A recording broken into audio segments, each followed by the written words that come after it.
जय हिंद मेरे प्यारे स्टूडेंट। आज हम क्लास 10 का चैप्टर 2 द्विघात बहुपद का मात्र 3 क्वेश्चन लाए हैं।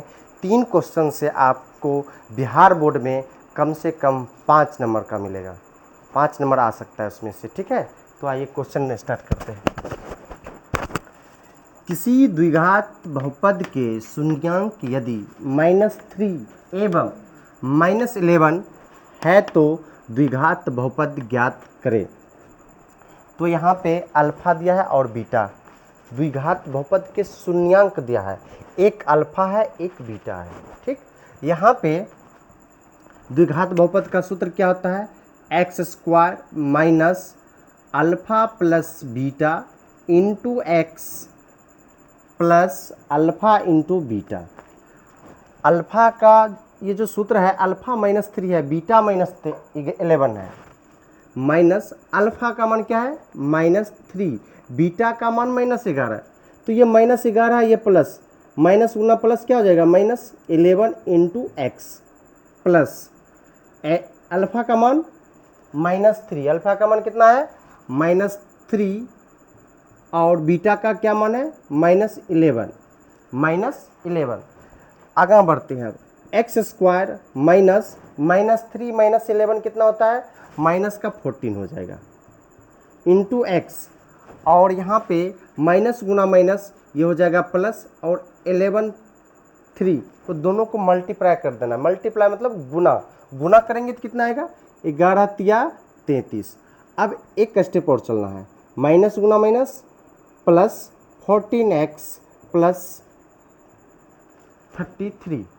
ऑप्शन में देखो कौन सा ऑप्शन है, बोलो एकदा। ऑप्शन नंबर ए, कमेंट में भी आ रहा है ऑप्शन ए। किसी द्विघात बहुपद के शून्यांकों का योगफल और गुणनफल क्रमशः -3 और -11 हो तो द्विघात बहुपद ज्ञात करें। यहाँ पे दिया था शून्यांक, क्या दिया था? शून्यांक। यहाँ पे दिया है शून्यांकों का योगफल। यही में बच्चा कभी समझ लेता है कि ये योगफल है, यहाँ पे समझ लेता है शून्यांक है। क्वेश्चन सेम है, सिर्फ इतना का फर्क है, यहाँ पे योगफल दिया है गुणनफल, यहाँ पे शून्यांक दिया है।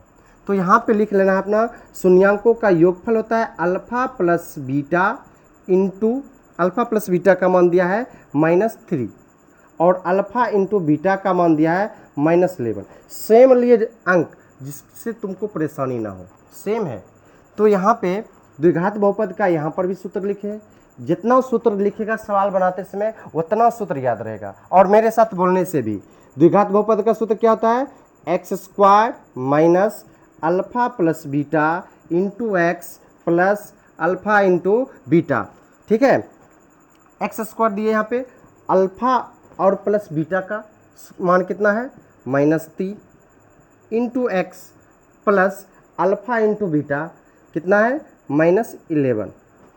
x² माइनस गुना माइनस प्लस 3x प्लस गुना माइनस कितना होता है? -11। अब ऑप्शन नंबर में चलाओ, कितना है इसका? Option number C, option number सी।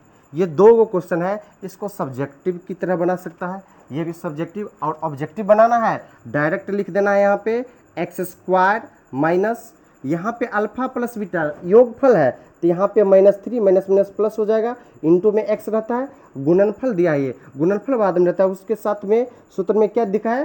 प्लस, प्लस गुना माइनस 11 आ जाएगा, ये ऑब्जेक्टिव की तरह।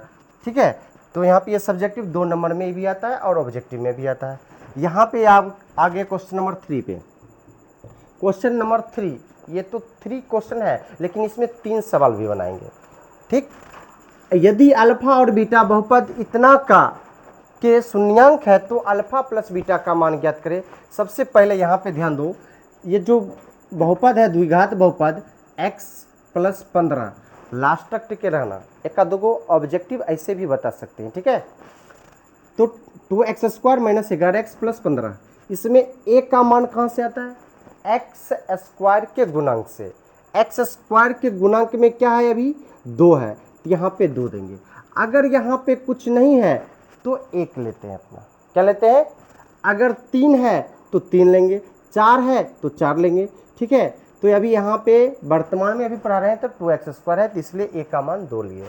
b का मान ये x के छोड़कर मतलब x के गुणांक लेते हैं 11 -11 लेंगे, क्योंकि यहाँ पे प्लस नहीं है, ये माइनस है। अगर प्लस रहता तो प्लस लेते। c मतलब अचर पद लेते हैं, जो संख्यात्मक मान होता है, ये आ गया 15। इसमें अल्फा प्लस बीटा पूछा है। अल्फा प्लस बीटा मतलब शून्यांकों का योगफल। योगफल मतलब इसका सूत्र होता है -b/a। तो यहाँ पे माइनस लगाएंगे और b का मान कितना है -11 और a का मान 2। माइनस माइनस क्या हो जाएगा +11/2। सिर्फ 11/2 होगा ऑप्शन में, इसको टिक कर देना है। या और सब 2 नंबर में पूछे तो इस तरीका से हल कर देना है, ठीक।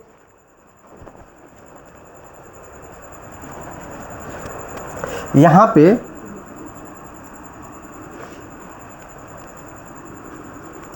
पे माइनस छूट गया, ठीक है। यहाँ पे माइनस जो है, ये माइनस अपना माइनस पे ध्यान नहीं दिए, सूत्र में होता है प्लस, प्लस गुना माइनस, यहाँ पे माइनस। सब्जेक्टिव में ठीक है, ऑब्जेक्टिव में बच्चा कमेंट कर रहा है कि यहाँ पे माइनस होना चाहिए, सही में होना चाहिए।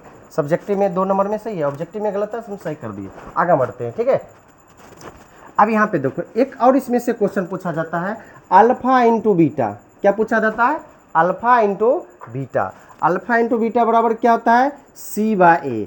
c क्या होता है अचर पद। अचर पद कितना दिया है 15 और a का मान कितना दिया 1 2 दिया। a का मान कितना दिया है 2। बीच बीच में तुम सबको हम जानबूझ के गलती करते हैं कि तुम सब पकड़ो कहाँ पे गलती किए हैं, ठीक है। तो ये 15/2 हो गया अल्फा इंटू। एक और इसमें क्वेश्चन पूछा जाता है, ये तुम सबको हम सूत्र प्रूव कर देते हैं, इसका सूत्र याद कर लेना। 1/अल्फा और 1/बीटा का जो होता है, सबसे पहले अल्फा इंटू बीटा का एलसीएम लेते हैं। एलसीएम कैसे लेते हैं मालूम है? जैसे 2 और 5 का एलसीएम, आप कहेगा सर कैसे एलसीएम ले, तो 2 और 5 का एलसीएम कितना होता है? 3 और 5 का एलसीएम कितना होता है? 4 और 5 का एलसीएम कितना होता है? ये क्या काम करते हैं? गुना कर देते हैं सबके साथ। क्या करते हैं? गुना। तो उसी प्रकार से यहाँ पे अपना गुना करेंगे। क्या करेंगे? गुना। अल्फा और इंटू बीटा, अल्फा अल्फा खत्म, क्या बचेगा? बीटा गुना 1 बीटा, प्लस बीटा गुना बीटा खत्म, क्या बचेगा? अल्फा। अल्फा प्लस बीटा को ऐसे और अल्फा इंटू बीटा को यहाँ पे, ये प्लस माइनस है, जैसे 2 + 5 और 5 + 2, कोई अंतर दिख रहा है इसमें? 7 आएगा योगफल। उसी तरह बीटा प्लस अल्फा और अल्फा प्लस बीटा सेम है, लिख दिए। इसका सूत्र अभी तुरंत 2 जगह लिखा है। अल्फा प्लस बीटा का क्या होता है सूत्र? -b/a। मेरे साथ बोलो। और अल्फा इंटू बीटा कितना होता है? c/a। यहाँ पे ये मेन बटा है। बटा मतलब क्या होता है? भाग। कैसे? 4/2 कितना? 2। 4/2 फिर भी 2 आ रहा है। भाग भाग मतलब बटा, पूरा हम बेसिक से चलेंगे, ठीक है। तो यहाँ पे बटा, बटा मतलब क्या हो गया? भाग, -b/a। अब भाग, भाग मतलब कौन सी? भाग दे देते, अभी एक स्टेप ले लेते हैं। c/a। भाग का उल्टा जब भिन्न का भाग बनाते हैं अपना, तो भाग मतलब यहाँ पे क्या करते हैं? गुना करते हैं चिन्ह। तो यहाँ पे इधर लिख देते हैं -b/a गुना a/c। इसको एक पटका देना है, नीचे वाला ऊपर, ऊपर वाला नीचे, ठीक है। अब यहाँ से a कट जाता है, तो ये बच जाएगा -b/c। ये किसका सूत्र बन गया? अल्फा a1/अल्फा 1/बीटा का सूत्र बना -b/c। अब b का मान कितना है? यहाँ पे -11, तो ये माइनस यहाँ पे है, तो माइनस माइनस क्या कर देगा दोनों? प्लस, और 11/c का मान कितना है? 15। ये चलाएगा इतना। तुम सब इसका सूत्र डायरेक्ट ये याद कर सकता है। क्या? मेरे साथ बोलो। 1/अल्फा प्लस 1/बीटा बराबर -b/c। ये याद करना है। सूत्र क्या लिखा है? 1। ये दोनों तो सेम ही सूत्र है, ये सब याद करके रखना है तो ज़्यादा नंबर बनेगा, ठीक है। क्लास को हम समाप्त यहीं पे करते हैं। अगर अच्छा लगा, समझ में आ रहा है, तो हम 2-3 वीडियो और बनाएंगे तुम सबको पहले ऐसे, तब उसके बाद डायरेक्ट हम जो है, तुम जो कहेगा क्वेश्चन पूरा सिलेबस के साथ आएंगे। जैसे हम यहाँ पे अपना गांव में कोचिंग है, सर्वोदय साइंस क्लासेज, उसमें हम पढ़ाते हैं। अगर तुम सब कहेगा तो हम लाइव भी एक दिन आएंगे, पूरे बच्चा के साथ आएंगे। क्लास समाप्त करते हैं, बेसी समय हो गया।